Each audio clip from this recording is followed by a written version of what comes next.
살아계신 하나님, 오늘도 저들에게 새날을 허락하여 주셔서 새벽의 영성으로 하루하루를 또 살아갈 수 있도록 허락하여 주심에 주님 감사를 드립니다. 나는 죽고 예수로 살고자 원하는 성도들마다 말씀을 통하여 하나님을 인격적으로 만나며 또 기도를 통하여 하나님 일하심을 경험해 나갈 수 있도록 하나님 붙잡아 주옵소서. 이미 이 땅에 오신 성령 하나님을 통하여 하나님을 깊이 알 수 있도록 기도하는 자들에게 계시의 영을 부어주시고 지혜의 영을 허락하여 주옵소서. 뿐만 아니라 마음의 눈을 열어주셔서 하나님의 우리를 부르신 소망이 얼마나 큰 것인지, 우리에게 베풀어 주신 기업이 얼마나 풍성한지 알게 하시며 예수 그리스도의 능력을 경험해 나갈 수만 있도록 하나님 붙잡아 주시옵소서. 가정들마다 치유되고 회복되어져야 할 육신과 또 마음과 영적인 부분들이 있습니다. 아버지, 우리 힘은 할 수 없으나 성령께서 하실 수 계시오니 찾아가 주시고 만나 주셔서 가정들마다 손잡아 주시고 일으켜 세워 주시옵소서. 오늘도 주님 앞에 가지고 나와 기도하는 하나님의 권속들의 기도에 응답하여 주옵시고 하나님의 살아계심과 역사하심을 삶의 현장 가운데 바라볼 수 있도록 우리 하나님 복을 내려 주옵소서. 예수님의 이름으로 기도합니다. 아멘. 여호수아 15장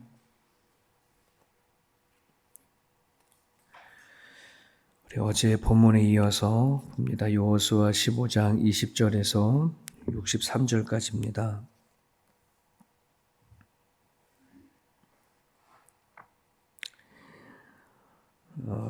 63절입니다. 우리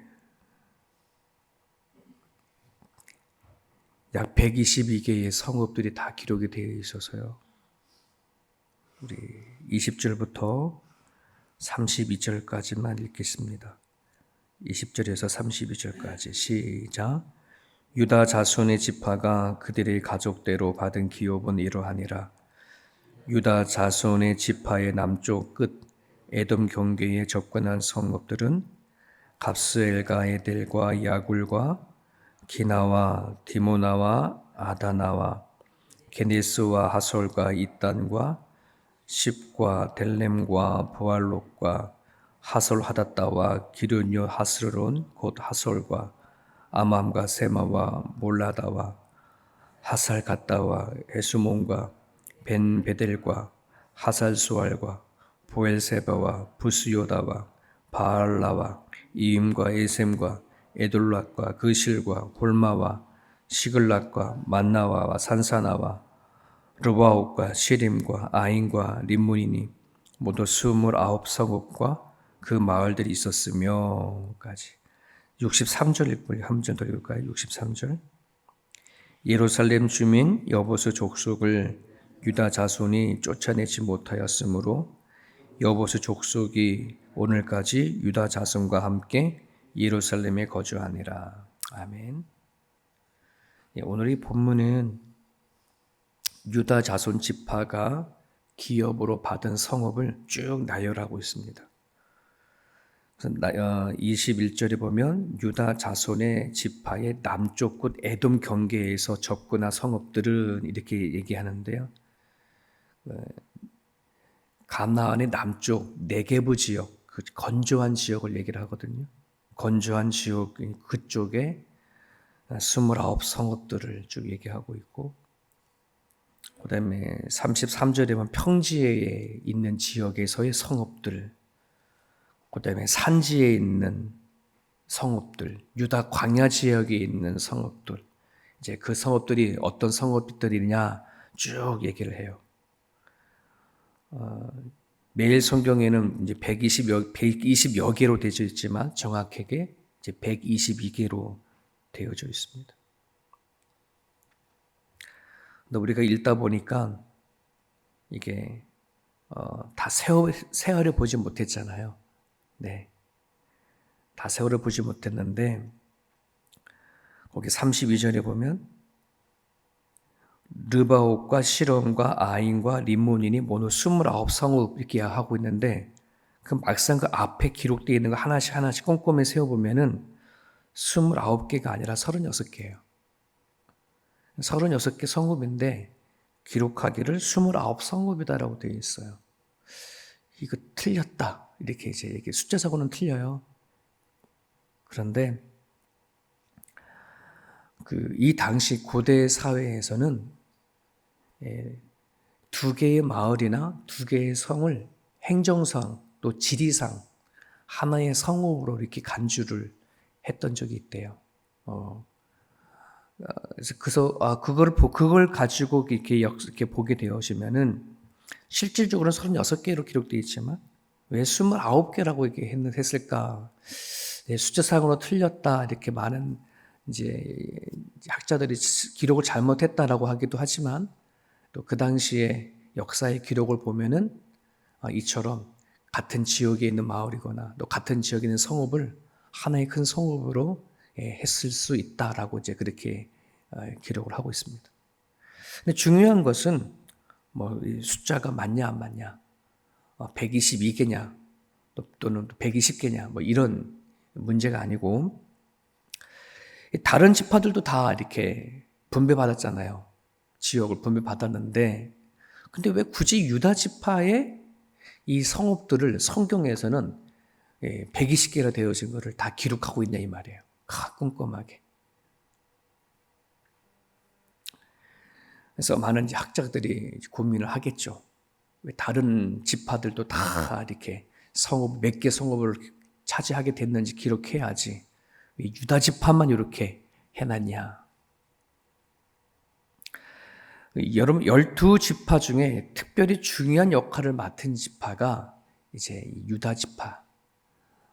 창세기에 보게 되져 버리면 그 야곱이 유다를 축복할 때에 유다의 축복 안에 뭐가 담겨져 있냐 그러면 이스라엘의 왕권이 나올 것을 예언하고 있고 또 그 유다 지파에 메시아가 등장할 것을 예언하고 있어요. 그러니까 성경의 입장에서는 지금 뭐 12지파가 있고 12지파가 다 땅의 분배를 받았지만 유다 지파가 그 땅을 차지한 그 성읍 하나하나를 다 기록하는 것은 그 지역뿐만 아니라 유다 지파가 가지고 있는 그 의미가 크거든요. 여러분 하나님이 아브라함을 부르셨을 때에 가나안 땅을 주겠다고 하는 막연한 약속에서부터 출발되어진 이스라엘 민족이거든요. 근데 이 가나안의 정복과 유다 자손이 예루살렘의 이 지역을 차지하고 있는 이 지역을 낱낱이 기록한다는 것은 하나님이 아브라함에게 약속한 그 막연한 약속이 현실로 이루어진 막연했던 사실들이 막연한 약속들이 현실로 이루어진 것을 성경은 낱낱이 드러내게 하기 위해서 이 기록을 하고 있음을 많은 학자들은 발견하게 되어져요.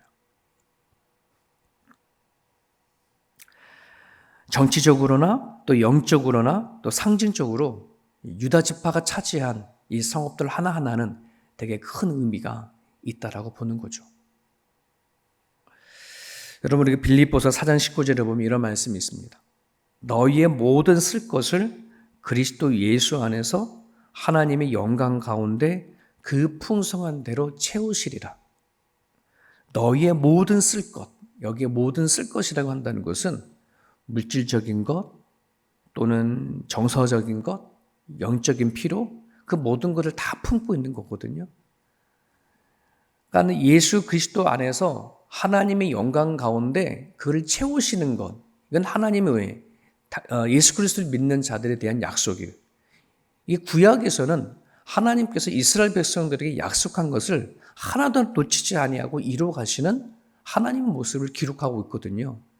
그래서 우리는 구약을 통해서 읽어가면서 우리가 같은 현대에 믿는 하나님이 어떠한 일을 하고 계시는가, 그들에게 약속한 것을 어떻게 성취해 가시는가, 이것을 보는 눈이 열려야 되는 거거든요. 오늘도 우리는 예수님 그를 통해서 주시고자 하시는 체험이 있어요.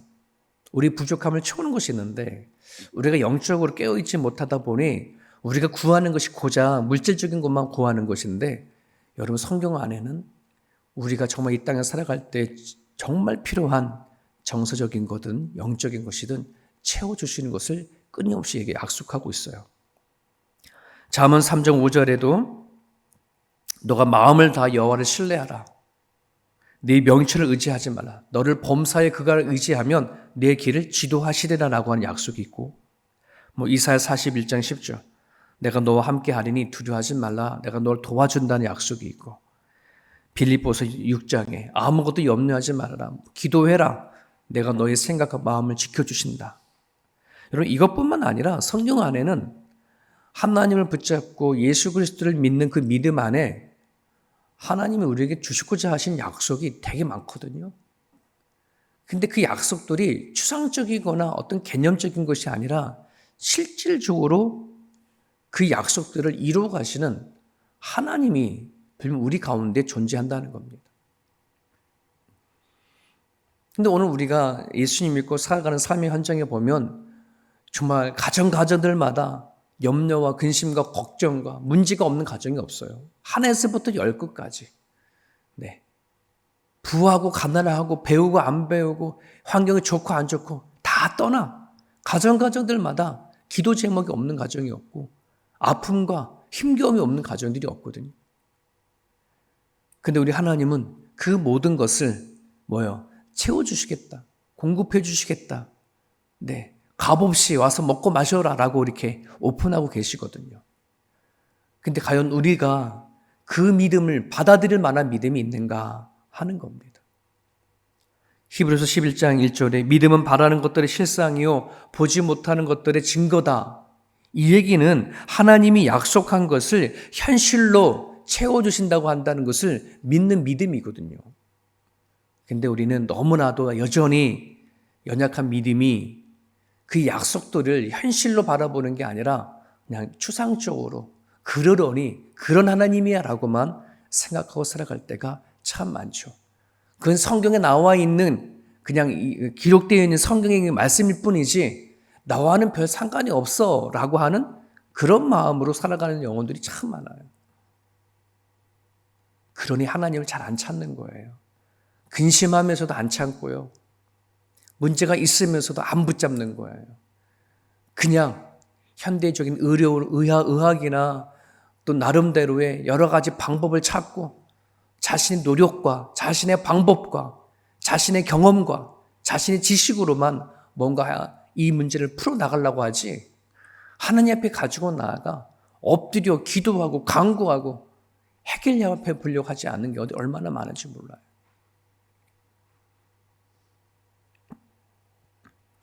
농부가 씨를 심으면 그 열매를 보기까지 참 많은 노력을 하죠. 노력하는 그 이유가 뭐냐면은 확실하거든요. 이 씨를 심으면 열매를 따겠다라고 하는 열매를 보겠다고 하는 것이 확실하니까 그 긴 시간 동안에 뭐 하는 거예요? 투자하는 거예요. 땀 흘려 농사 짓고 일하는 거예요. 그 확신이 없으면 노력하지 않지. 아니까. 우리는 땅을 심어놓고 믿음의 씨앗은 갖고는 있으나 그 믿음이 어떤 열매를 맺을 거에 대한 확신이 없다 보니 그 중간 과정이 별로 없어요. 애쓰지도 않고 몸부림치지도 않고 믿음에 대한 열매가 얼마나 좋은 것인지도 그 자체를 알지도 못한 채 살아가고 있는 성도들이 있어요.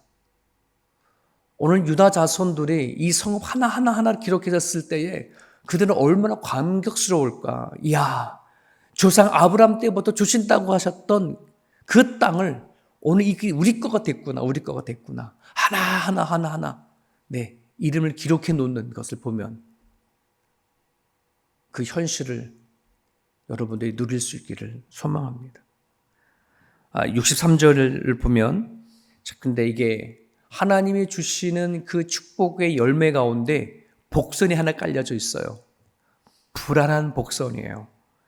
예루살렘 주민 여보수 족속을 유다 자손이 쫓아내지 못하였으므로 여보수 족속이 오늘까지 유다 자손과 함께 예루살렘에 거주하여. 여러분 예루살렘의 그 원래 원주민은 여부스 족속이에요. 가나안의 7 족속의 한 족속인데 다른 족속을 다 차지를 했는데 이 여부스 족속을 쫓아내지 못했다라고 기록을 하고 있어. 근데 우리가 지금 이렇게 보면은 다른 가나안을 차지한 모든 지파들이 차지한 성읍들 가운데 예루살렘이 지금까지 핵심이잖아요.